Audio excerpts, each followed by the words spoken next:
Hello friends, I continue with the theme of how to break pattern of negative thoughts. So today I'm going to talk about something called as replace strategy or replace therapy. Before I do that, let me explain something else.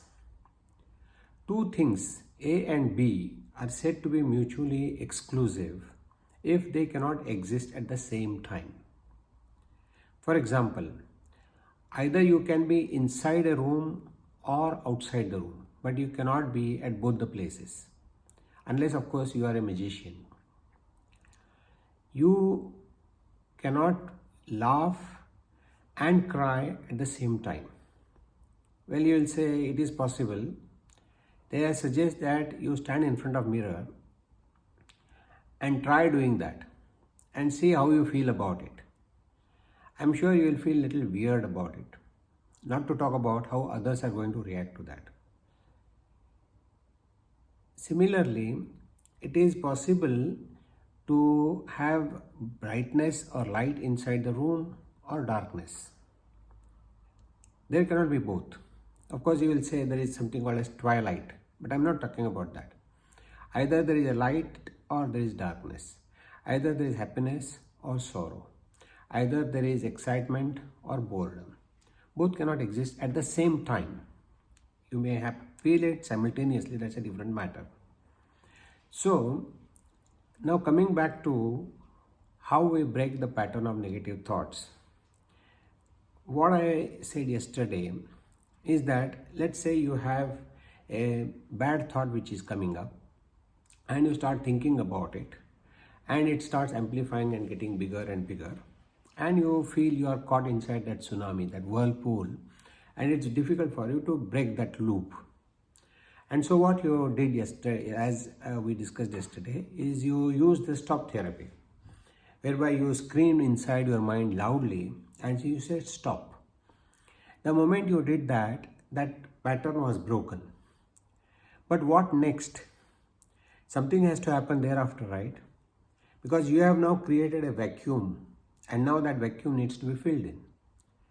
Remember that nature abhors vacuum. There has to be something always there. It cannot be empty. Same thing with our mind. If there is a good thought and if that good thought leaves, probably it will be taken by bad thought and vice versa. So if you remove something, something has to be put in its place. So let's assume that you have been thinking about one particular incident which has really caused a lot of heartburn for you. Maybe it was an individual, or maybe it is a situation in the office or in the society or your personal life, whatever it may be. And so let's take an example of a person who has been bothering you a lot. Now, again, this is very judgmental because no one is right or wrong and everyone behaves according to the best of the intentions and best of the circumstances for him or her. So we cannot say that a person is good or bad. So let us assume in your label, he is not a good person or he has bothered you a lot. Let's say he plays a lot of politics, bad mouths you, gossips behind you, plays lots of manipulation and games and all that kind of stuff. Let's assume that you are right for a moment. And when you start thinking about that person, now what has happened is you have gone into one particular track. Let's call this as track B. Let's say track A is a positive thoughts, B is a negative thoughts. So you are into a B track now. So the moment you start thinking about that particular incident with that person, then what will happen is you will add a lot of meat to that particular thought. So you will then start thinking of what this person, how he behaved with you last week, maybe last month, maybe last year.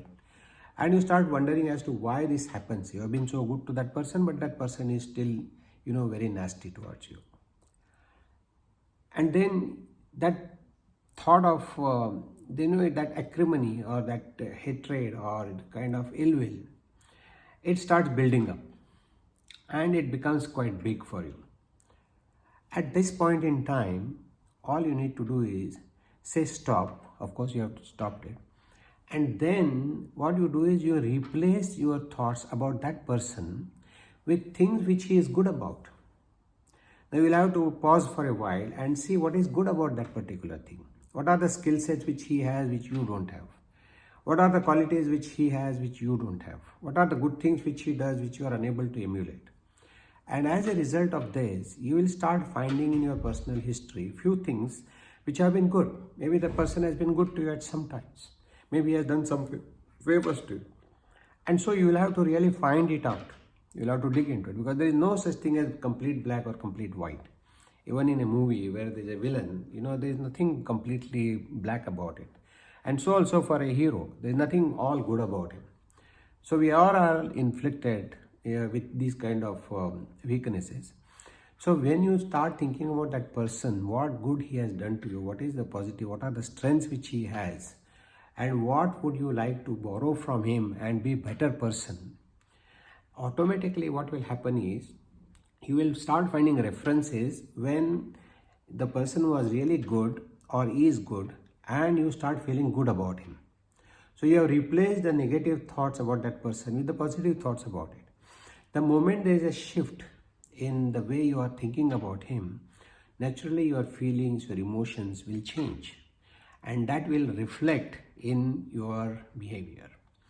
So next time when you start thinking again about the same person, about the same situation, you will be reminded of some of the good things which this person has, or the situation which the good thing which the situation had, and what you have learned from it.